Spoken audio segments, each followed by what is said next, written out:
Present আর বেশি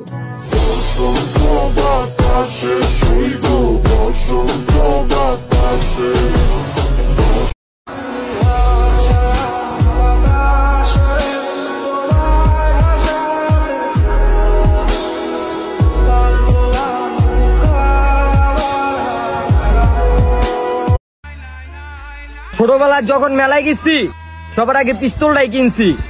cartoon দেওয়ার বয়সে অ্যাকশন মুভি দেখা বড় হইছি। গেঞ্জাম মারামারি করি না, ছোটগুলারে দেয়া করাই, কারণ আমরা হাতে না পলিটিক্সে।